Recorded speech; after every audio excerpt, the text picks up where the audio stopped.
할렐루야. 참 좋으신 주님의 은총과 평화가 우리 가운데 함께하기를 간절히 축원합니다. 명절 잘 보내셨습니까? 건강한 모습으로 여러분 함께 만날 수 있는 것만으로도 큰 기쁨이 되는 것 같습니다. 여러분 요즘에는 어떻습니까? 세상이 참 바쁘게 돌아가는 것 같죠? 너무 많은 것들을 또 너무 많은 것들이 눈에 띄다 보니까 눈을 감아도 자꾸만 그 잔상들이 막 남아있는 것 같아요. 어제도 잠을 들려고 잠자리에 좀 일찍 누웠는데 자꾸 머리 눈앞에 뭔가 아른거리는 것 같고 낮에 보았던 것, 잠들기 전에 보았던 것들이 자꾸 잔상에 남는 것 같아서 아주 고요하게 잠들기가 쉽지 않더라고요. 여러분 이렇게 마음을 자꾸 잔상들, 우리 눈에 봤던 것들이 채우다 보니까 어느 것이 본래 내 마음인지, 내 마음속에 본래 어떤 것들이 채워져 있었는지 분간하기 어려운 그런 요즘이기도 한 것 같아요. 때로는 그냥 눈을 감고 있고 싶다 이런 생각이 들 때도 있는 것 같습니다. 그런데 여러분 가만히 생각해 보면 내가 보고 있는 것이 전부는 또 아닌 것 같다라고 생각이 들기도 해요. 나는 내가 보고 있다 생각했지만 실제로는 나도 누군가에게 바라보고 있는 대상이 될 때도 있죠. 여러분 오늘 여러분께서 바라보고 계시는 것은 어떤 것입니까? 그리고 여러분 혹시 나를 바라보고 있는 누군가의 시선을 느끼신 적은 또 있으셨는지 묻고 싶습니다. 오늘 우리가 읽은 성서가 본문 속에서 우리는 압도적인 하나님의 임재 앞에 서 있는 그 하나님의 임재를 바라보고 있는 이사야를 보게 됐어요. 서신서에서는 말씀을 듣기 위해서 몰려들었던 고린도 교회 성도들에게 바울 사도가 복음을 전하는 모습을 우리가 또 보았고, 또 복음서에서는 해안가에서 주님께 몰려들었던 사람들, 그들 앞에서 또 베드로 앞에서 말씀 전하신 예수님의 모습도 우리는 보았습니다. 여러분 이런 모습들은요, 그런데 생각해 보니까 우리 입장과 눈높이에서 바라보게 되는 우리를 찾아오시는 하나님, 우리를 찾아오시는 예수님의 모습이었어요. 복음서 말씀을 읽다 보니까 제 마음을 붙잡았던 단어 하나가 눈에 들어왔었는데 그게 바로 예수님께서 보시니, 예수께서 보시니라고 하는 대목이었는데 예수께서 보고 계시다라고 하는 이 말씀을 듣고 보니까요, 사실은 우리가 주님을 바라보고 있는 게 아니라 주님께서 여기 있는 이곳에 서 있는 나를 지켜보고 계시는 거였구나 이런 생각이 들더라고요. 그러니까 오늘 본문 말씀들 전체 독서를 보면요, 사실은 성전에 올랐던 이사야가 하나님의 영광과 임재를 바라보고 있는 것이 아니라 성전에 올라온 이사야를 하나님이 보고 계셨다. 또 그리스도의 복음이 고린도 교회를 찾아가셨다. 해안가를 헤매이던 사람들을 예수님께서 찾아가시고 그들에게 말씀해 주셨다. 이렇게 읽을 수 있지 않을까 싶습니다. 이사야, 그는 성전에 늘 들락날락하던 그런 사람이었어요. 성전은 그에게 너무나 익숙한 곳이죠. 그런데 그런 성전이 하나님의 집이라는 것을 한 번도 의심해 본 적이 없었던, 성전이야말로 하나님의 집이라고 믿었던 사람인데 오늘은 이사야가 굉장히 놀랍고 당혹스러운 일을 경험하게 됐습니다. 왜 그렇습니까? 느닷없이 하나님을 이곳에서 만나게 됐어요. 여러분 교회, 성전은 어떤 곳입니까? 하나님의 집이 맞나요? 아닌가요? 하나님의 집이라면 여러분 이곳에 지금 하나님이 계시는 거겠죠? 이사야도 그렇게 생각했었어요. 성전은 하나님의 집이다. 그런데 그곳에 정작 계시는 하나님께 주목하지 않았었거든요. 당연하다 생각했었어요. 그런데 이날 하나님이 그를 찾아오셨어요. 막상 하나님을 직접 뵙고 보니 야 반갑다라는 마음보다는 한 번도 경험해보지 못했고 한 번도 생각해보지 못했던 이런 하나님의 압도적인 임재 앞에서 오히려 두려움과 무서움이 그를 휩싸았습니다. 오늘 말씀 보니까 이사야가 이렇게 외칩니다. 화로다 나여 망하게 되었다. 내가 거룩하신 하나님을 뵙게 됐으니 내가 죽게 됐다. 이렇게 말해요. 이 외침은 영락없이 이제 나는 죽는가 보다. 이런 절규인 것과 같습니다. 하지만 여러분 하나님께서는 제단 숯불을 가지고 이사야를 정하게 해주시고 그리고 난 이후에 하나님 앞에 서 있었던 이사야의 말문이 이제 트이게 됩니다. 이사야가 말합니다. 하나님 나를 보내주십시오. 어떤 말씀에 대한 답변이었어요? 말씀을 전할 자를 찾고 계시는 하나님께서 누구를 보낼까 이렇게 물음을 던지자 이사야가 응답한 거예요. 하나님 내가 가겠습니다. 나를 보내주십시오. 내가 하나님을 경험했으니 이 경험을 그대로 전파하는 자가 되겠습니다. 의욕이 아주 충만했어요. 그런데 여러분, 하나님이 찾으시는 보내기를 원하는 사람의 자원했던 이 이사야의 기특함, 그것에 대한 하나님의 답변이 너무 생뚱맞습니다. 오늘 본문에 뭐라고 말씀하셨어요? 이사야, 그가 말씀을 전한다고 해도, 가서 이 말씀을 전한다고 해도 보아도 보지 못하고 들어도 듣지 못했던 이 백성들이 결코 돌이켜서 고침받을 일이 없을 거다. 지금 말씀 이상하지 않습니까? 언제까지 그렇게 될 것이냐? 이 땅이 모두 황무하게 되고 백성들이 모두 버려질 때까지, 그러니까 이 나라가 망할 때까지 이 백성들은 결코 듣지 않을 거다. 이 말씀이에요. 여러분, 그렇다면 하나님께서 굳이 이사야를 보내실 필요가 뭐가 있겠어요? 선지자를 보내시고 예언자를 보내실 이유가 없지 않겠습니까? 그런데도 하나님께서 지금 이사야를 택해서 백성들에게 보내시려는 이유는 다 망해도, 하나도 남김없이 망해도 이상할 것 하나도 없는 이 땅이지만 그래도 하나님 말씀을 들어야 할 사람들, 그리고 들려지는 말씀을 통해서 돌이킬 사람들이 남아 있었기 때문이었어요. 오늘 말씀에는 그 사람들을 뭐라고 표현하느냐? 그루터기 같이 남은 사람들. 그루터기처럼 잘린 나무에 남아있는 그루터기 같은 하나님 백성들이라고 표현합니다. 그런데 저는 이 말씀이 있다가 이런 생각을 좀 해봤어요. 이유가 그뿐만은 아닌 것 같다. 어차피 돌이키지도 않을 자들, 그들을 향해서 이사야를 보내실 때 굳이 이 말씀을 또 하실 이유도 없지 않을까? 하나님이 친절하게. 근데 왜 이 말씀을 하실까 생각하다 보니까 꼭 이렇게 들리더라고요. 네가 가서 내 마음을 따라 네가 가서 전한다 해도 한 명도 듣지 않을 거야. 그러니까 가서 결실 맺지 못해도 실망하지 마. 그거 네 책임 아니야. 이렇게 들리더라고요. 결과물의 마음을 빼앗기지 않도록 이제 갓 예언자로 부름을 받은 이사야, 이 초보 예언자의 마음의 짐을, 부담을 가볍게 해주시려는 하나님의 위로가 아닐까, 이런 생각이 들었어요. 여러분, 어쨌든 이렇게 하나님을, 또 하나님의 위로를 경험하게 된다면 예언자로서뿐만 아니라 인생을 살아가는 데 있어서 참으로 큰 힘이, 참으로 큰 능력이 될 것은 분명하죠. 그래서 여러분, 지식이 아닌 경험이 너무너무 중요한 겁니다. 생생한 하나님을 이제 경험했으니, 살아계신 하나님의 위로를 들었으니 이사야는 어디를 가도 말할 수 있는 자가 될 겁니다. 저는 바라기는 우리 모두가 하나님의 위로를 적혀져 있는 성경의 말씀, 기록된 말씀뿐만 아니라 우리 각자의 삶에서 그 위로의 말씀을 들을 수 있기를 간절히 축복합니다. 자, 오늘 시편 138편 1절 말씀 후반절 응송찬양인데, 그곳에서 시편 기자가 이렇게 말합니다. 신들 앞에서 내가 주님께 찬양을 드리겠습니다. 수많은 신들이 있는데 내가 그 앞에서 나 하나님을 찬양하겠습니다. 이 말입니다. 이 시편 기자의 찬양뿐만 아니라 오늘 읽은 서신서를 기록했던 바울 사도가 고백했던 주님을 만난 경험, 이게 오늘 말씀의 핵심이에요. 시편 기자가 그동안 끊임없이 자기의 삶을 지배하려고 하고 유혹하고 기만하려도 수많은 우상신들 앞에서 나는 하나님만을 찬양하겠습니다라고 고백한 이유는 딱 한 가지입니다. 무엇이냐면 3절 말씀 가보니까 그런 말을 해요. 내가 부르짖을 때 그가 응답해 주셨고 한껏 힘을 주셨습니다. 맞아요, 여러분. 바울은 또 어땠는지 아세요? 바울은 오늘 서신서에서 그렇게 말해요.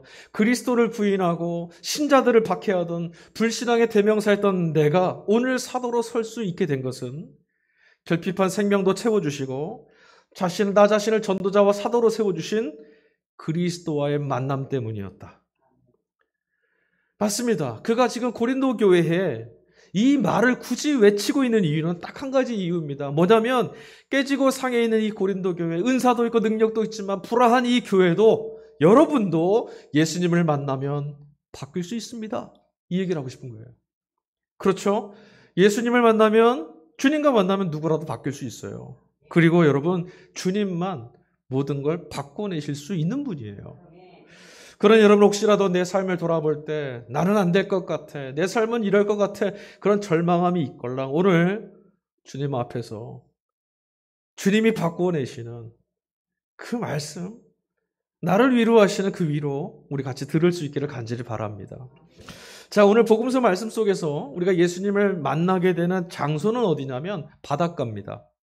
지난주 우리가 읽은 복음서 말씀에서는요, 고향 땅에 가셔서 회당에 들어가서 말씀을 가르치셨었잖아요. 회당이었어요. 근데 오늘은 바닷가에 가 계시는 거예요. 회당에 비해서 바닷가는 말씀을 가르치시기에는 적당하지 않은 장소죠. 어울리지 않는 곳이에요. 말씀을 가르치려면 회당에 가거나 성전에 가거나 교회에 오거나 이래야 될 것 같아요. 근데 지금 바닷가에 가 계세요. 주님은 아랑곳하시지 않았습니다. 장소가 어디냐? 중요치 않았어요. 주님은 이 곳에서도 지금 말씀을 가르치고 계십니다. 그것이 바로 주님에게 주어진, 주님에게 하나님께서 맡기신 사명의 길이었기 때문이에요. 날카로운 바닷바람 가득한 그곳에, 바로 그곳에도 그루터기처럼 남아있는 사람들, 하나님의 말씀을 들어야 할 사람, 그리고 하나님의 말씀을 찾는 이가 있기에 주님은 그곳에 지금 가 계신 거예요. 오늘 복음서 5장 2절에 이런 말씀을 적혀 있어요. 예수께서 보시니 배 두 척이 호숫가에 대어 있고 어부들은 배에서 내려서 그물을 씻고 있었다. 바로 이 대목이에요. 오늘 복음서 이야기의 말씀에 모든 것들은 바로 이 지점에서부터 시작하는 거예요. 무엇이었어요? 예수께서 보시니. 주님이 지금 베드로를 보고 계시는 거예요. 지금 고기잡이 끝내고 이 그물을 닫고 있는 그 어부들이 누구냐? 바로 베드로였어요. 지난 밤사이에 허탕을 쳤어요. 여러분 다 아시는, 많이 읽어보셨죠? 밤사이에 고기를 잡으려고 애를 썼지만 허탕을 치고 이제 터벅터벅 집으로 돌아가야 합니다. 그래도 또 내일도 나가야겠기에 그물을 정리하고 있었던 모습, 그 모습을 예수님께서 지금 멀찌감치 서서 지켜보고 계시는 거예요. 도대체 예수님께서 뭘 보고 계셨을까요? 베드로의 배, 베드로가 갖고 있던 그 그물? 아니면 고기가 있나 없나? 아니면 베드로 자신, 누구를 보고 있었을까? 또 왜 그렇게 주목하고 계셨을까? 여러분 아시다시피 베드로는 바닷가에서 자라서요, 잔뼈가 굵은 사람입니다. 어부예요, 어부. 그러니까 다른 것은 몰라도 고기 잡는 일에서만큼은 둘째가라면 서러울 사람입니다. 그 누구도 베드로 앞에 와서 고기 잡는 것이 이렇다 저렇다 어디서 잡으면 많이 잡는 가르칠 수 있는 사람 하나도 없어요. 베드로만큼 고기잡이에 능통한 사람이 없죠. 베드로는 고기 잡는 일로 가정도 일구었고요. 부모님도 봉양하고 또 아내도 부양해 왔어요. 그러니까 그의 삶을 유지하고 지켜내고 일구어갔던 모든 근거는 전적으로 베드로 자신의 고기 잡는 능력에 달려 있었습니다. 그런데 여러분 어제 어떤 일이 벌어졌어요? 바로 그 능력이 절망과 한숨의 이유가 되고 말았어요. 바닷바람과 함께했던 지난 수십 년간의 경험이 아무짝에도 쓸모가 없었습니다. 그 모든 경험을 갖고도 고기 한 마리도 낚을 수가 없었던 거죠. 베드로는 이제 무능을 경험했어요. 야, 내 능력으로 고기를 잡는 게 아니었구나. 할 수가 없구나. 고기잡이를 마치고 무트로 올라와서 지금 이 그물을 정리하고 있는 그의 모습. 마치 힘없는 걸음으로 성전에 올라갔다가 하나님을 대면했던 바로 그 직전의 이사야의 상태와 너무나 닮아 있습니다. 오늘 우리가 읽은 일독서 본문 말씀 이사야서 6장을 읽어보면 앞서도 말씀드렸지만 지금 이사야가 수없이 많이 올라왔던 성전인데 유독 하나님을 생생하게 경험하게 된 바로 이 날을 뭐라고 소개하냐면 바로 그때를 성서 기자가 이렇게 말합니다. 우시야 왕이 죽던 해에 이렇게 말해요. 그때 지금 이사야가 하나님을 만난 거예요. 성전에서. 우시야 왕이 죽던 해, 왜 그때를 이렇게 서성하게 밝혀놨을까? 여러분 우시야 왕은요, 그동안 하나님 앞에 패역하고 하나님 앞에서 망할 짓만 골라서 하던 이 유다의 왕들 중에서 하나님께로 돌아가고자 애썼던 왕이었어요. 개혁을 하려고, 신앙을 다시 회복하려고 몸부림쳤던 왕이었습니다. 다시 이스라엘을, 이 유다를 일으켜 세울 수 있는 희망의 빛처럼 보였어요. 그래서 선지자 이사야도, 예언자 이사야도 그래 우시야라면 할 수 있을 거야. 우시야와 함께하면 하나님이 기뻐하실 유다를 회복할 수 있을 거야. 기대를 갖고 있었습니다. 그러면 이 일을 이뤄낼 수 있을 거라고 믿었어요. 그런데 뭐라고요? 그가 허무하게 죽어버렸어요. 개혁을 완성도 하기 전에 유다가 새롭게 다윗의 영광을 다시 회복하는 일을 바라보기도 전에 우시아가 죽고 말았어요. 그러니 이제 세상을 바꿀 수 있는 기대라는 것은 다 끝나버린 거예요. 틀렸어요. 이제 이런 사람 다시 올 수 없으니, 이 기회를 놓쳤으니 세상은 바뀌지 않을 것 같았어요. 믿고 있던 모든 것이 절망으로 바뀌어버렸어요. 그랬으니 여러분, 성전에 그날 올라가던 이사야의 발걸음이 얼마나 무거웠었겠어요.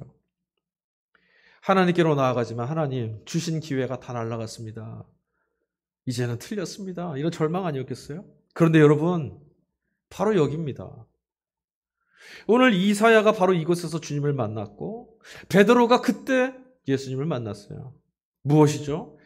우리가 주님을 만나고 경험하는 그 순간은 이처럼 내가 믿고 의지하던 것들이 다 깨어졌을 때, 내 힘으로 할 수 없다라고 하는 내 무능을 경험할 때, 그래서 난 아무것도 할 수 없습니다 하고 토로하게 될 때, 내 자신을 아무것도 의지할 수 없게 될 때, 그런 절망 앞에 있을 때 바로 주님을 만날 수 있게 되는 거예요. 자, 베드로를 예수님께서 부르셨어요. 베드로를 부르신 다음에 어디로 가라고 하셨습니다. 어디로 가라고 하셨어요? 어디로 가라 하셨죠? 어디요? 깊은 곳으로 가라. 깊은 곳으로. 그곳이 어디입니까? 그곳이 어디냐면 베드로가 지난 밤새도록 수고하다가 아무것도 잡지 못해서 뒤돌아온, 등지고 돌아온 그곳이에요. 다시 말하면 뱃사람으로 잔뼈가 긁었던 그의 경험, 인생과 삶을 의지했던, 지탱했던 그 중심이었던 그 경험이 아무짝에도 쓸모없다라는 걸 경험했던 바로 그곳이죠. 다시 글로 보냈어요. 그가 삶을 기대기 위해서 믿고 있던 모든 근거가 있던 그곳으로 다시 보내셨어요. 베드로가 자신의 힘과 능력으로 실패만 경험했던 바로 그곳으로 예수님은 베드로를 다시 돌려 세우셨습니다. 왜 그러셨을까요? 예수님께서 자, 깊은 데로 가라. 거기서 그물을 던져서 고기를 잡아라. 이 말씀을 하시자 베드로가요, 핑계를 대면서 싫은 내색을 하는가 싶었는데 의외로 주님의 명령에 네, 말씀대로 하겠습니다라고 응답합니다. 주님 말씀 앞에서 자기 자신이 갖고 있던 단단히 뭉쳐있는 자신의 아집과 고집, 내 경험 다 포기한 거죠. 여러분, 사람이라는 것은요, 우리도 그렇지 않습니까? 내가 잘할 수 있는 것, 내가 잘해왔던 것, 이런 영역에서 이것과 내 경험과 내 기대와 나의 판단과 이런 것 다른 하나님의 말씀을 따른다라는 것이 얼마나 어려운지 우리 잘 알잖아요. 말씀은 우리에게 이렇게 요구하시지만 하나님 그건 아닌 것 같아요. 지금은 아니겠죠. 이 다음이겠죠. 하나님 내가 아닌 것 같습니다. 다른 사람에게 주시는 말씀일 거야. 우리 이렇게 생각해요. 그런데 베드로가 지금 자신의 모든 경험을 뒤로 한 채 주님 말씀에 네, 말씀대로 따라 보겠습니다라고 응답했어요. 정말 놀라운 일이에요. 여러분, 우리 말씀 읽는 것, 말씀을 따라 사는 것 얼마나 중요한지 다 알아요. 근데 우리는 세상에 나가서는 그렇잖아요. 먹고 살기 이렇게 바쁜데 라고 한단 말이에요. 근데 베드로는 그래요. 죽는 한이 있어도 말씀대로만 따라 보겠습니다 라고 했어요. 이렇게 어려운 결정을 그가 할 수 있게 됐던 동기가 어디 있었을까? 그것도 역시 말씀이었습니다. 자, 누가복음 5장 3절 보니까요, 이렇게 써 있어요. 예수께서 그 배 가운데 하나인 시몬의 배에 올라가서 그에게 배를 무태서 조금 떼어 놓으라고 하신 다음에 배에 앉으시어 무리를 가르치셨다. 누구의 배에 올라가신 거예요? 베드로의 배. 베드로는 이미 배를 내려왔어요. 고기 잡는 거 포기했잖아요. 그물 닫고 있는데 베드로의 배에 올라가시더니 자, 이 배 좀 무트로서 좀 떼놔봐. 그리고 그 배가 무태서 떼어내주자 말씀을 전하셨대요. 아마도 베드로는 자신의 배에 오르셔서 몰려든 무리들에게 말씀을 가르치시는 예수님을 저 뱃머리의 저쪽 끝에서 먼 발치에서 바라보고 있었을 거예요. 저 양반이 왜 내 배에 올라타서 저러지? 무슨 말을 하는 거야? 들어보려고 귀를 기울였어요. 몰려든 무리들에게 전해주시던 주님의 말씀은 베드로가 이전까지 들어왔던 어떤 말씀과도 다른 참으로 새로운 말씀이었어요. 말씀에 귀를 기울일수록 패배감, 실패, 절망 이런 것에 짓눌려서 싸늘하게 식어있던 그 마음이 자꾸 따뜻해져 오는 것 같았어요. 그리고 나서 예수님이 베드로를 부르십니다. 깊은 곳으로 가라. 베드로에게는 이 말씀이 마치 야 이제 내 뒤를 좀 따라와봐 이런 말씀 초대로 들렸던 거예요. 여러분 베드로가 주님의 초대에 응답했죠. 깊은 곳으로 갔습니다. 그리고 그물을 던졌어요. 어떤 일이 일어났습니까? 우리 이미 말씀에서 봤어요. 주변에 머물고 있던 동료들의 배까지 다 불러서 채우고도 겨우 실을 수 있을 만큼 엄청난 물고기를 잡게 됐어요. 이 지점 되면 우리는 이렇게 생각할 수 있습니다. 에이, 우연이지 뭐. 밤새도록 다른 데 돌아다니던 물고기 떼가 이제 여기 왔나 봐. 그럴 수도 있지 뭐 생각할 수 있어요. 그런데 적어도 이 순간 베드로만큼은 이건 그냥 있을 수 있는 일이 아니었어요. 너무 놀라웠어요. 하나님만이 하실 수 있는 일이 벌어진 거예요. 내가 밤새도록 해도 이건 지금 이 상황에서 고기를 낚을 수 없는데 이게 도대체 어떻게 된 거야? 그래서일까요? 너무 놀랐다 생각해서인지 베드로는 무트로 내려오자마자 예수의 무릎 앞에 엎드려서 예수님 앞에 지금 말씀을 내뱉습니다. 뭐라고 고백했어요? 그토록 바라던 물고기 가득 잡고 난 이후 그때 그리고 나서 주님 앞에 드리는 말씀이라면 여러분 상식선에서 이렇게 말해야 돼요.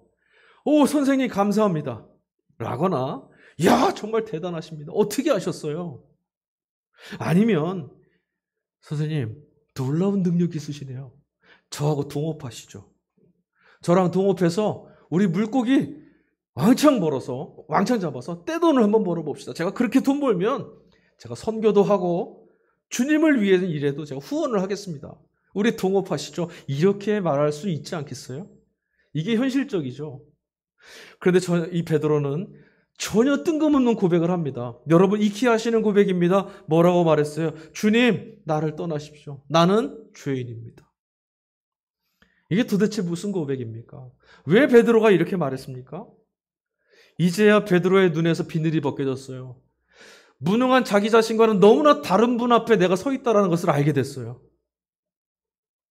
여러분 하나님 앞에 서게 되면요.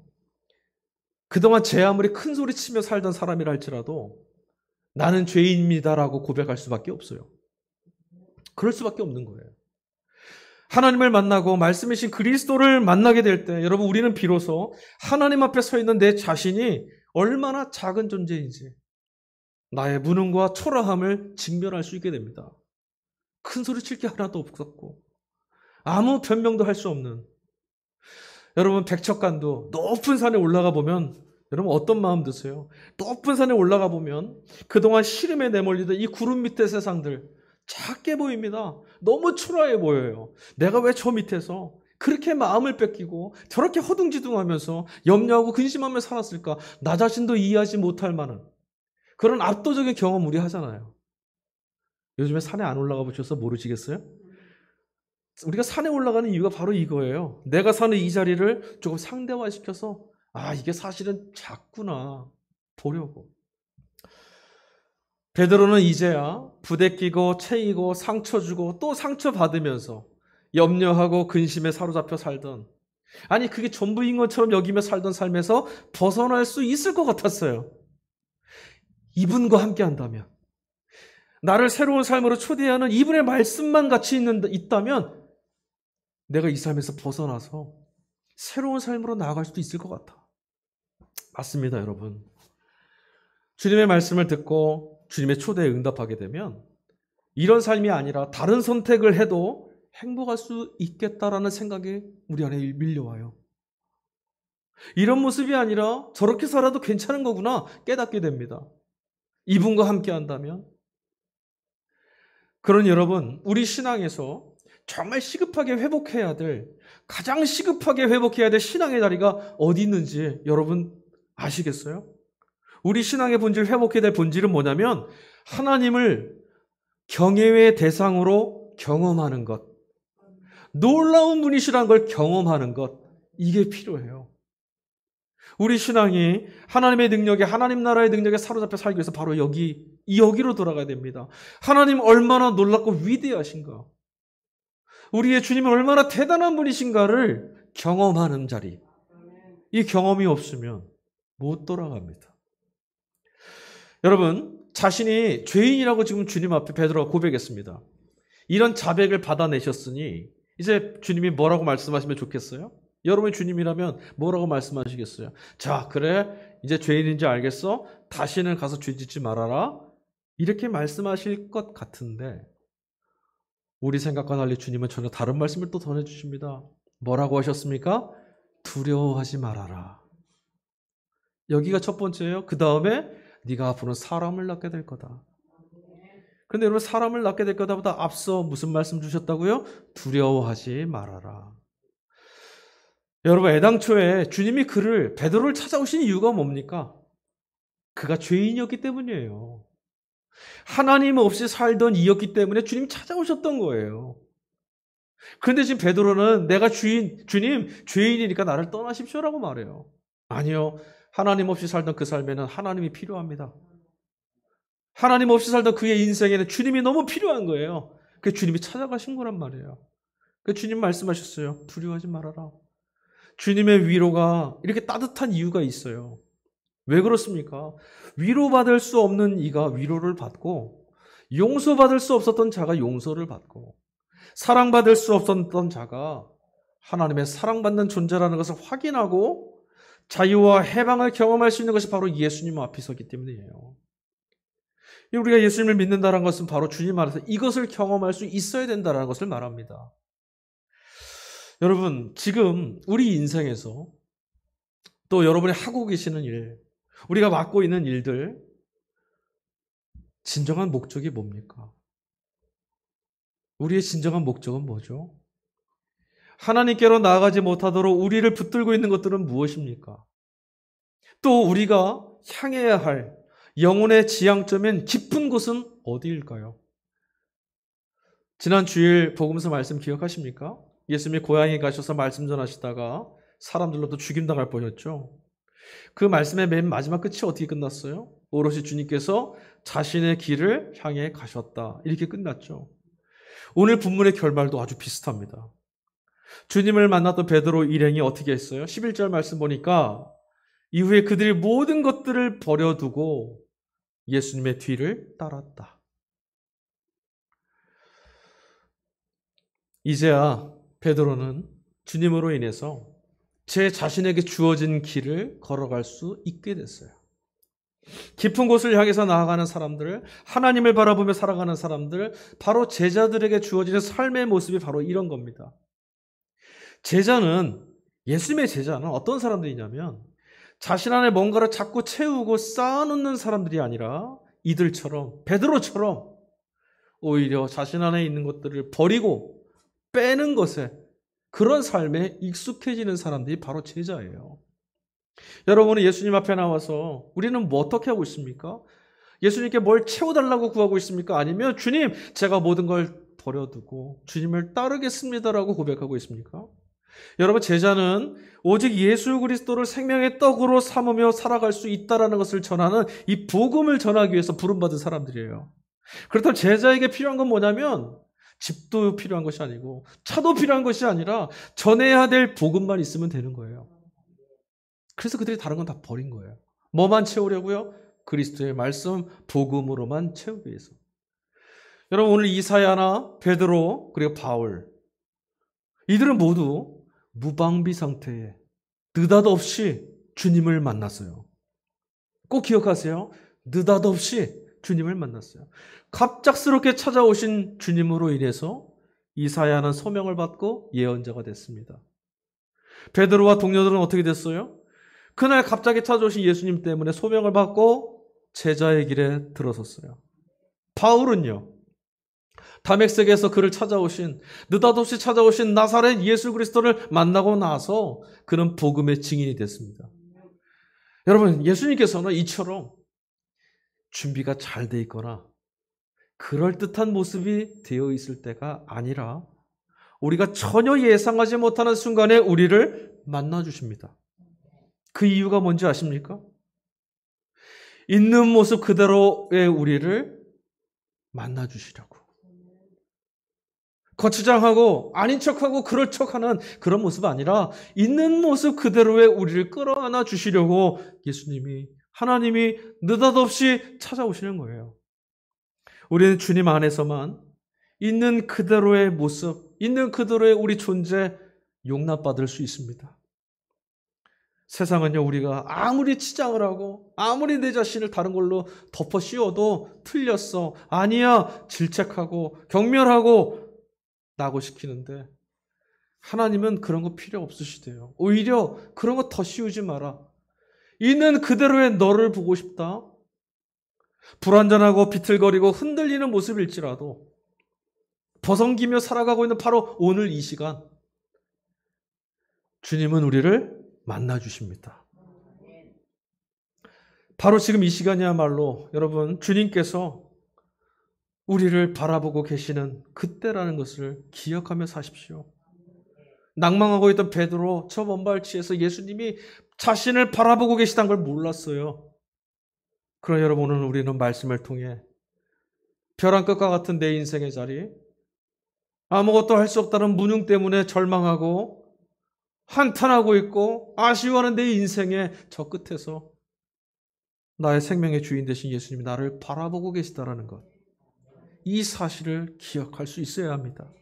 그 따뜻한 주님의 시선과 이제 마주치게 될 때 베드로가 예수님의 부르심 앞에 그분의 눈을 보게 됐을 때처럼 그 따뜻한 시선과 마주치게 될 때 우리는 비로소 깊은 데로 가라는 말씀에 이끌리는 삶을 살 수 있게 될 겁니다. 참된 생명과 자유가 있는 곳, 하나님의 임재를 경험하며 살아갈 수 있는 삶의 자리가 그곳에 있습니다. 아멘. 우리 이 시간 찬양 같이 하는 곡 부르실게요. 임재라는 찬양 부를 텐데요. 여러분 오늘 느닷없이 하나님을 경험하고 만났던 이들을 한번 기억해 보세요. 하늘의 문이 열리고 주님이 찾아오시게 되면 바로 이곳이 하나님이 머무시는 땅이 됩니다. 내 인생의 삶에 주님이 찾아오시면 그곳이 하나님의 역사가 드러나는 것이 되는 거예요. 내 인생이 이렇게 비루하고 우리가 이렇게 절망하고 한숨 짓는 이유는 무엇이 없어서 무엇을 못해서가 아닙니다. 그곳에 주님이 계심을 보고 있지 못해서, 그곳에 계신 주님을 만나지 못해서예요. 느닷없이, 아니 있는 모습 그대로의 나를, 흠투성이, 약점투성이인 나를 있는 그들의 모습 안에서 받아주시려고 주님이 찾아오십니다. 우리 이곳에서 같이 찬양합시다. 나를 찾으시는 주님,